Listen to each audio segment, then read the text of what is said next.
Stirring stuff, eh? Well, I'm sorry, the rest of the talk is going to be a little more prosaic than the opening sequence. What I'm going to be talking about is my REF impact case. Sorry I can't be with you, I'm just around the corner doing an MRes Viva. But I made a little video as the next best thing, which presents my REF case. Now, where shall I begin? Well, it's with this guy, really, Mike Hammer.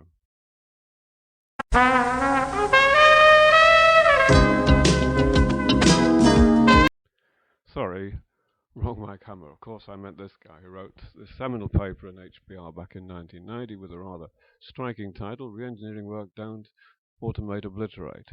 And this is Hammer's argument. It's time to stop paving the cowpaths. Instead of embedded outdated processes in silicon and software, we should obliterate them. In sum, what we really need to be doing with technology is using it to make radical improvements to the design of business processes. So this is it, my big idea, my hedgehog moment, if you like.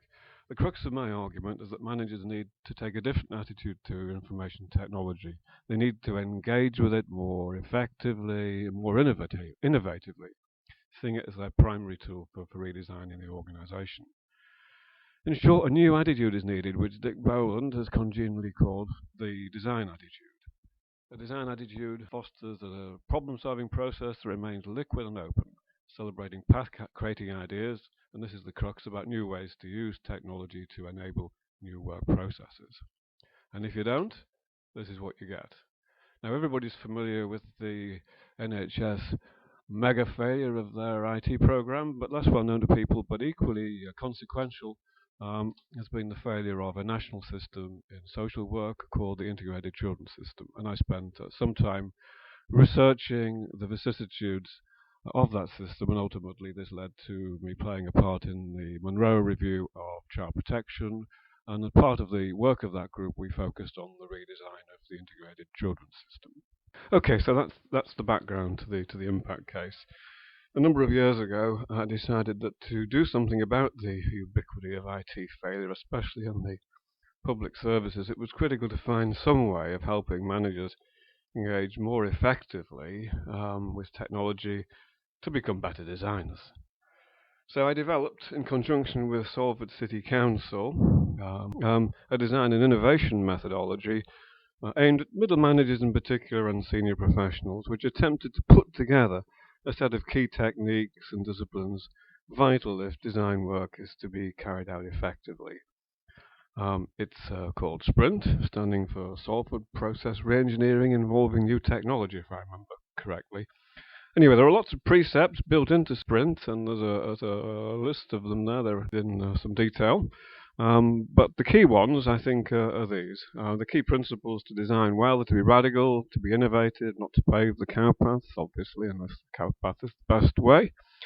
Breadth of vision, always to explore problems from multiple perspectives, to understand work organizations and the workplace in depth. We need to be evidence-based when we do design. Design does give the opportunity to look at the knowledge base and to make use of research findings to provide an underpinning of evidence. And finally, obviously, to be user-centered in our design work. Sprint was developed in the late 90s and was originally used mainly within Salford, but we did attract a lot of external interest. We trained a lot of people, we set up a user group, and in fact the first annual conference of the user group was held in Nottingham in January 2006, and Alice, and I'm sure you remember this, gave the welcome address.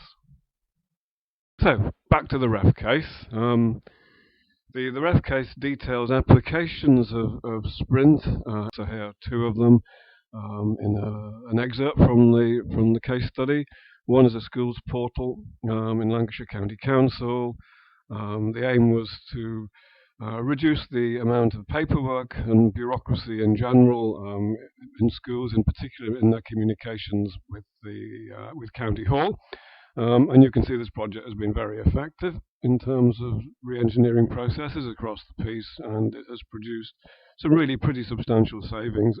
And the second Sprint project, which we highlighted in the report, was funded by the National Institute for Health Research, and it's a collaborative project with a number of hospitals, the aim being to set up some tools for improving decision-making in hospital settings, and particularly where there are risks to children are involved, and There are safeguarding issues. We're trying to improve the communication between hospitals and local authority children's services in particular.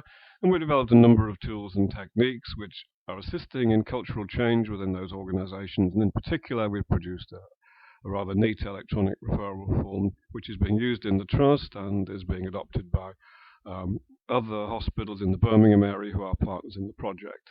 And to our great delight, it was recently shortlisted for an award at the National Patient Safety Awards and actually came runner-up. So all of us involved in the project were very pleased about that.